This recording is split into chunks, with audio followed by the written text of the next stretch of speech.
हे दोस्तों, अगर आप बोर्ड परीक्षा की तैयारी कर रहे हैं और हिंदी का पेपर देने वाले हैं और आपने कुछ भी नहीं पढ़ा है, तो मैं भी आपके लिए 2 नंबर के ऐसे प्रश्न लेकर आया हूँ जो कि बहुत ही महत्वपूर्ण है। इस वीडियो के बाद मैं 3 नंबर के और 4 नंबर के महत्वपूर्ण क्वेश्चन भी देने वाला हूँ और लगभग पूरी परीक्षा में इसी में से क्वेश्चन फँसने वाले हैं, ऐसा मेरा मानना है।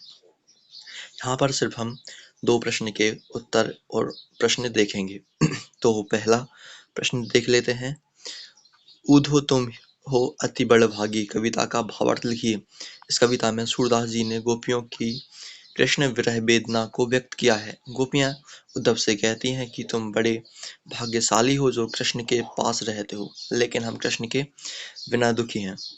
दोस्तों, अगर आपने पूरे साल कुछ भी पढ़ा नहीं है, तो अगर आप इन वीडियो को देख लेते हैं और याद करके चल जाते हैं, तो आपके लगभग 70 से ज़्यादा नंबर हिंदी में आने वाले हैं।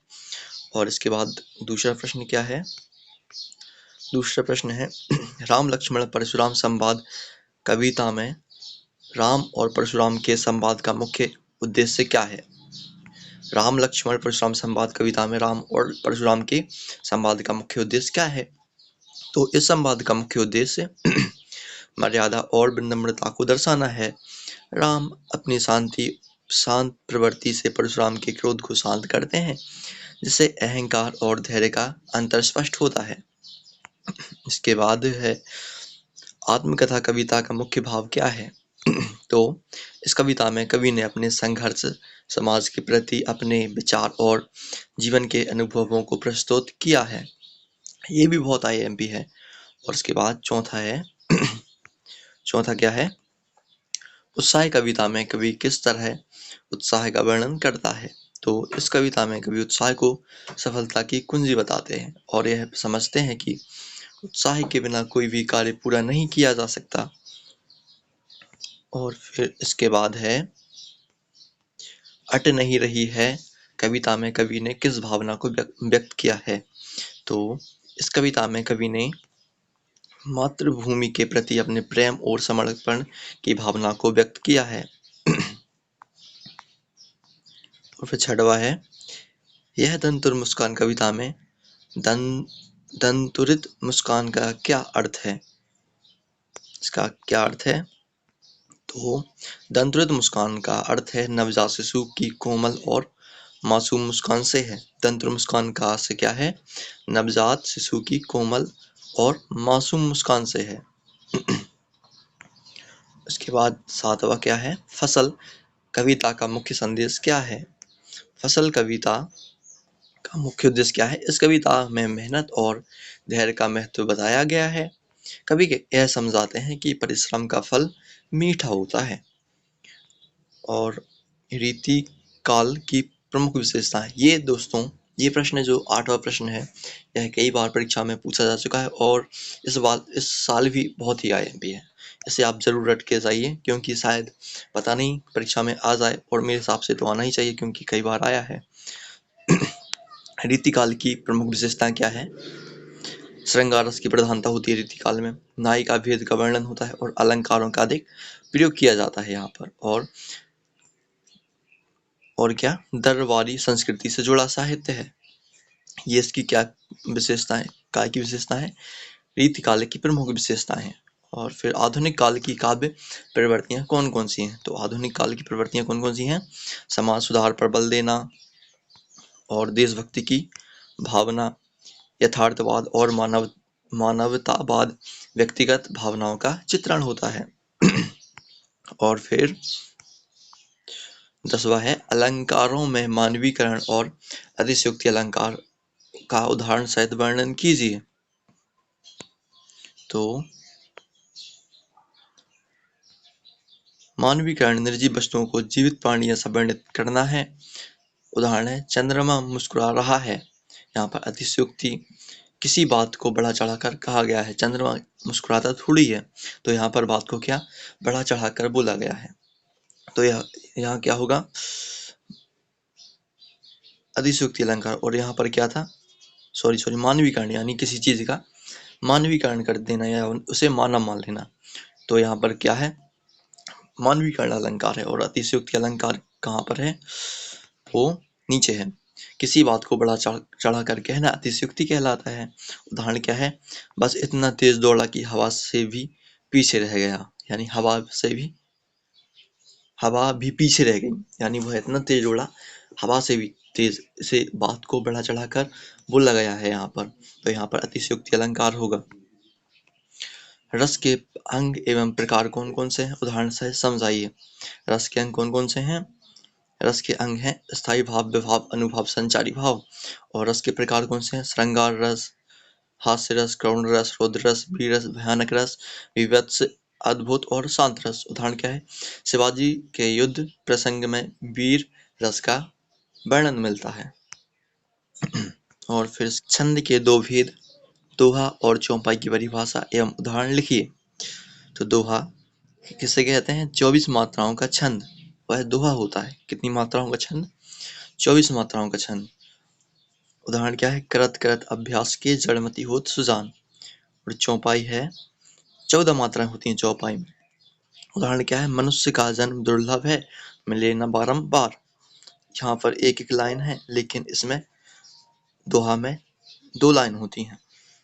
और फिर इसके बाद क्वेश्चन है हमारा 13, काव्य की परिभाषा एवं उसके भेदों का संक्षिप्त में वर्णन कीजिए। काव्य क्या है? इसमें कल्पना, भाव और सौंदर्य हो उसे काव्य कहते हैं। जिसमें कल्पना, भाव, सौंदर्य और क्या हो? भाव, कल्पना, सौंदर्य हो उसे काव्य कहते हैं। और भेद किसे कहते हैं? भेद कहते हैं, यहाँ पर शायद ये क्वेश्चन का आंसर गोल है, इसे मत करना आप लोग। इसके बाद 36 भाग 2 खंड, गद्य खंड पर जाते हैं। इसमें नेताजी का चश्मा पाठ का मुख्य उद्देश्य क्या है? इस पाठ में नेताजी सुभाष चंद्र बोस के आदर्शों और संघर्षों को दर्शाया गया है। यह पूरा पाठ किसके बारे में है? सुभाष चंद्र बोस के आदर्शों के बारे में। और बाल गोविंद भगत पाठ में बाल गोविंद भगत के चरित्र की विशेषताएं लिखिए। इनके चरित्र की विशेषताएं क्या हैं? यह बहुत ही ईमानदार हैं, निस्वार्थ हैं, समाज सेवी और आध्यात्मिक प्रवृत्ति के व्यक्ति हैं। 16 में क्या है? लखनवी अंदाज पाठ में लेखक ने लखनऊ की किन विशेषताओं का वर्णन किया है? तो क्या विशेषता उनकी? तहजीब, नफासत, भाषा की मिठास और शिष्टाचार किसकी है? लखनवी अंदाज पाठ में लेखक ने लखनऊ की इन विशेषताओं का वर्णन किया है। कौन सी? तहजीब, नफासत, भाषा की मिठास और शिष्टाचार। इसके बाद 17, एक कहानी, यह भी पाठ किसकी आत्मकथा से लिया गया है? यह किसकी आत्मकथा है? मन्नू भंडारी की आत्मकथा। और फिर नौबत खाने में इबादत पाठ का मूल भाव क्या है? तो इसका मूल भाव क्या है? कला और भक्ति का अनूठा संगम। नौबत खाने में इबादत पाठ का मूल भाव है। इसके बाद क्या है? संस्कृति पाठ में भारतीय संस्कृति की कौन कौन सी विशेषताएं बताई गई हैं? कौन कौन सी विशेषताएं बताई गई हैं? विविधता में एकता, धार्मिक सहिष्णुता, कला और साहित्य का विकास। और गद्य की प्रमुख एवं गौण विधाएं कौन कौन सी हैं? तो इनकी विधाएं ये देखिए। प्रमुख विधाएं हैं निबंध, कहानी, नाटक और उपन्यास। ये कौन सी विधाएं हो गई? प्रमुख विधाएं। और फिर गौण विधाएं कौन सी हैं? संस्मरण, रिपोर्टाज और आत्मकथा, ये इसकी गौण विधाएं हो गई। और संधि के भेद एवं उदाहरण लिखिए। संधि के कितने भेद होते हैं? तो इसके भेद हैं स्वर संधि, व्यंजन संधि, विसर्ग संधि। एक एक उदाहरण लिख देंगे। यहाँ पर बहुत ही इजी एग्जाम्पल दिए हैं, जैसे विद्याधन आलय, क्या हो गया? विद्यालय। और सद धन चित, सच्चित। दुख धन हारा, दुखहारी। ये हमारे समास के भेद हो गए, सॉरी संधि के भेद हो गए। और समास के भेदों का उदाहरण सहित वर्णन कीजिए।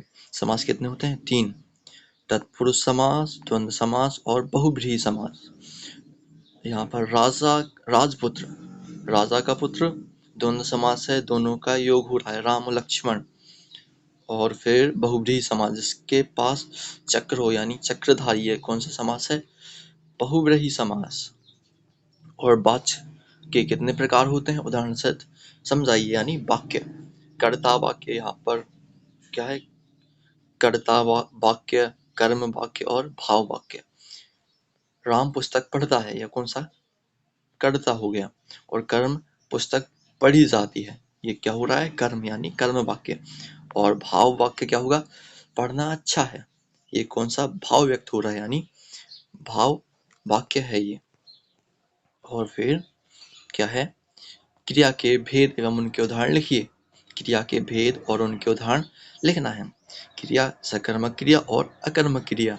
सकर्मक क्रिया का एक उदाहरण है, मैं भोजन खाता हूँ। और अकर्मक क्रिया, सूरज निकलता है। और फिर इसके बाद 25वां है क्या, मुहावरे और लोकोक्तियों में क्या अंतर है, उदाहरण देते हैं। ये भी बहुत ही IMP क्वेश्चन है। मुहावरा, आंखें चौड़ी करना है, कोई भी आप एक उदाहरण दे देना, अंतर हो जाएगा यही। और लोकोक्ति, अकाल के समय बैल भी बकरा बन जाता है, ये क्या है, लोकोक्ति। और मुहावरा क्या है, आंखें चौड़ी करना, यानी आश्चर्य प्रकट करना। दोस्तों, ये हमारे हो गए 2 नंबर के पूरे प्रश्न। अब हम अगली वीडियो आज ही के दिन 3 नंबर के प्रश्न पर बनाने वाले हैं। अगर आपको ये वीडियो अच्छी लगी हो तो फिर आप कमेंट कीजिए, ताकि हम 3 नंबर के प्रश्न की वीडियो भी बनाकर आपके लिए लेकर आएँ। तो दोस्तों, मिलते हैं दूसरी वीडियो में, और अगर आप कमेंट करेंगे तभी मैं वीडियो बनाऊंगा।